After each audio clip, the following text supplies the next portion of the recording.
Alright, we are on part 2 of section 2.5, and the I can statement again is I can factor expressions.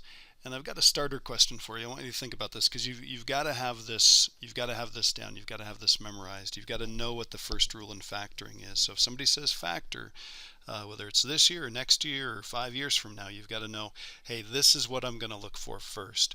So the first rule in factoring is take out the GCF. Okay, so we're going to take out the greatest common factor. So that's what we want to do first. When we're factoring, we always want to take out the greatest common factor first. That's always going to make our job easier when we get to more advanced factoring techniques next year, the year after, different things like that. So when we take out the GCF, we also need to make sure that we take out any common variables, because those variables are part of multiplication problems as well. They're part of the factors, so we want to make sure we do that. Now, I'm going to start off with a couple fairly simple ones here, similar to what we did yesterday, and then they're going to get a little bit more complicated. Here we go. You'll notice that this is in the correct order. You'll also notice that this starts off with a negative. So we're going to take out a negative, and 5 is the biggest thing that goes into both of those evenly. So if we took out the negative and we took out the 5, and remember when we say take out, we're saying we're dividing out, that would leave only an x. If we took out the negative and took out a 5, that would leave a positive 4. And that right there is the answer. And again, you could double check by multiplying through. Let's take a look at this one right here. 7y minus 28. Well, let's take out a 7, and I'm going to show you a common mistake. So everybody watch this and make sure you don't do this, because a lot of people will do this. They'll say, okay, I'm going to take out the 7, I'm left with a y. I'm going to take out the 7, and I'm left with a 21. Now think about what they did wrong. This is wrong. This is not the right way to do this. What they did wrong was they were subtracting out rather than dividing out. The way we made that a y is we divided by 7. 7 divided by 7 would be 1. There'd be a 1 sitting in front there. If we divide this by 7, this has got to be a negative 4. That's the right answer. Now remember, you can go back and you can check and make sure by distributing through. 7 times y is 7y, 7 times negative 4 is negative 28.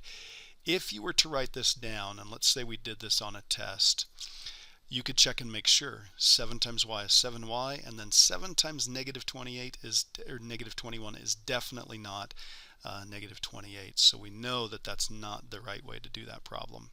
Okay, let's take a look at this one right here. Now this one's kind of interesting. We're going to go ahead and factor this, but you may recognize that we can actually do something else with this. So I've got a 5a minus a 2a. They actually both have an a, so I'm going to take out that a. If I take out the a, I'm left with a 5. If I take out the a, I'm left with a minus 2. Well, now I've got some like terms. I've got plain old numbers, so this would be a times 3. So the answer on this problem would be 3a, and I did that by factoring. Now that's a silly way to do that particular problem, but you'll notice that we factored this correctly. We divided an a out of each one of those. We're left with 5 minus a 2. But if we looked at it this way and said, well, wait a minute, aren't those just like terms? 5a minus 2a, wouldn't that be 3a? So it's kind of cool that the factoring is a very long, complicated way to do this particular problem, but it does give us the same answer as we would if we just applied the idea of combining like terms. Okay, let's take a look at this next one here. And for this one, I'm going to go back to something that I did on a few problems in the previous part of this explanation in part 1. I'm going to do this. I'm going to go ahead and factor this. I'm going to write that down as 3 times 5 times x. And I'm going to write down the 10 as a 2 times 5 and an x. And then we're going to take out what's common to both of these lists. Now I've got an x in both lists, 2 here but only 1 here, so remember the one with the fewest limits us. And I've got a 5, so we're going to take out the 5 and the x.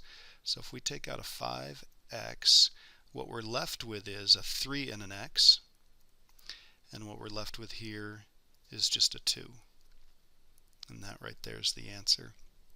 Now, if you can get that by just doing 15x squared plus 10x and say, gosh, 5 is a number that goes into both of those, and gosh, they've both got an x, so I can do that. So I can take out a 5x, and I'd be left with, if I cancel those, I'm left with a 3. Let's see, I've got 2. Let's see, there'd be 1x left once I cancel those, and then I'd just be left with a 2. So if you can do it that way, that would be fine also.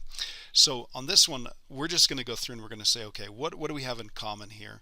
Let's think of the signs and the numbers and the variables kind of separately. So we know we're going to take out a negative because the leading sign's negative. We've got a 6 and a 9. I can take a 3 out of both of those. And I've got 2 b's here and 1 b there. Well, I've got a b common to both of those. So what we're going to take out is a negative, opposite sign, okay, a 3 and a b. So let's write down what we have left. If we took out a negative, that negative would be gone, so we'd be left with a positive. If we took a 3 out of the 9, we'd be left with a 3. And if we took one of those b's, we'd be left with a b. And if we took out a negative out of a positive, remember that negative means opposite, so this is going to be a negative. It's going to change signs. If we took a 3 out, remember we're dividing by 3, so this would be a 2. And we took the b out, so this is the only thing left. Now that might seem a little bit complicated, but again, with some practice you'll get this, and you can always double check and make sure that you got it right by distributing through. We just divide it out, so let's multiply in. Negative 3b times 3b, positive times a negative is a negative. 3 times 3 is 9, b times b is b squared. Negative times a negative is a positive. 2 times 3 is 6, and then there's the b, so we definitely got that one right. Okay, let's take a look at this one right here. Got an x and a y and a z, so no variables in common, but we do have a 5 in each one of those, and notice that the leading one is negative, so I'm going to take out a negative 5. That's going to make each one of these the opposite signs, so they used to all be negative, now they're all going to be positive. Take out a 5, I'm left with a 3 and an x. Take out a 5, I'm left with a 5 and a y. Take out a 5, I'm just left with the z, so that would be 1z, or I'm just going to write it like that. So we can just have that understood 1 as a coefficient there. All right, last couple.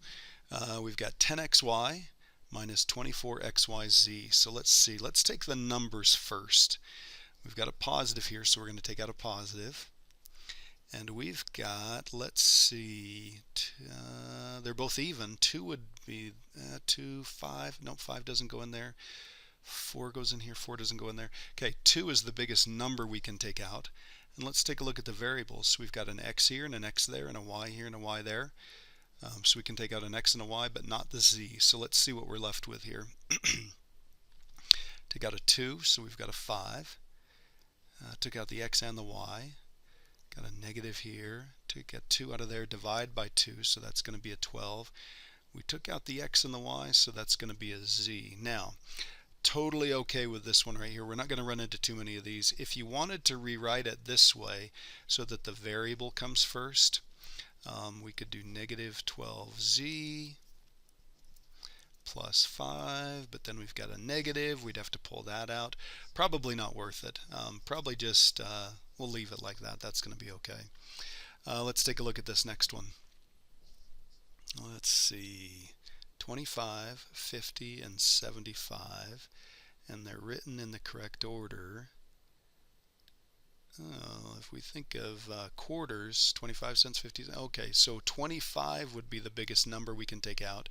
And then think about c's. What's the most c's we can take out of every single one of them? So how many c's are common to all of them? Remember, the one with the fewest limits us, so 25c is what we're going to take out. We took out the 25 and took out one of the c's, so that means there's 2 left. Took out a 25, so that's going to be a minus 2. Remember, we divided by 25, and we took out 1 c, so there's 1 left. We took out the c, we took out a 25, so how many quarters are there in 75 cents? So that's going to be 3. So there's our answer on that one, and again, you could double check if you wanted to. And let's take a look at this one right here. We don't have any x's on that one, so we can't take out any x's. 2 and 3, those are both prime. 4, yeah, there's nothing we can take out except for, remember that last rule, that last big idea.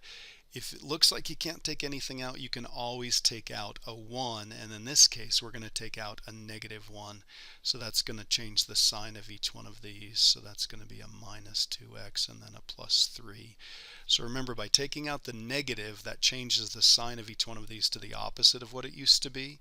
We're dividing each one of these by -1 basically. So you can see that turns into a positive, that turns into a negative, and that turns into a positive. And again, we normally wouldn't write that 1 out in front there, so we're just going to write negative and then parentheses 4x squared minus 2x and then +3, and that's the answer that we're going to circle. Again, you could double check by distributing through, make sure you got it right. And again, the nice thing about this is written in the right order, and that the leading coefficient here has a positive sign on it inside those parentheses, and that's one of the reasons why we take out the leading sign. All right, that's it for this unit.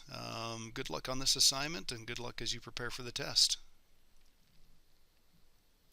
Almost forgot one last thing. A little bit of a thought challenge, a little bit of a brain challenge on this one right here. I'm going to blow this one up. We've got quite a few terms floating around here. Let's see. -5m to the fourth plus 15m to the third minus 50m to the second plus 35m minus 5. So it's written in that descending order that we typically like things in. You'll notice that we've got a negative here, so we're definitely going to take out a negative. And let's see, the biggest number we can take out of all of these is a 5, so we're going to take out a -5, and we can't take out any m's because this one doesn't have an m. We've got that constant of -5 on the end there, so that's it. So we can't take out any m's. So let's write down what we have left. If we divide out the -5, take out the -5, we're left with m to the fourth. Take out a -5, we'd be left with, remember that, so pulling out that negative is going to make this the opposite sign, so that's going to be a 3m to the third. Take out the negative, take a 5 out, that's going to be a plus 10m squared. Take out a negative is going to change that to the opposite sign, so that's going to be a 7m. And what happens right here? What happens when we take a -5 out of a -5? What happens when we divide a -5 by a -5? Don't forget this. There's always going to be a 1 left. So remember, if there were 5 terms here to begin with, when we take out the GCF, there are going to be 5 terms inside the parentheses. Now, you're not going to have any of that difficult on the assignment, or certainly not on the test, but that's kind of a good way to make sure that you know how to do factoring out the GCF is to do a difficult problem like that. All right, good luck with everything.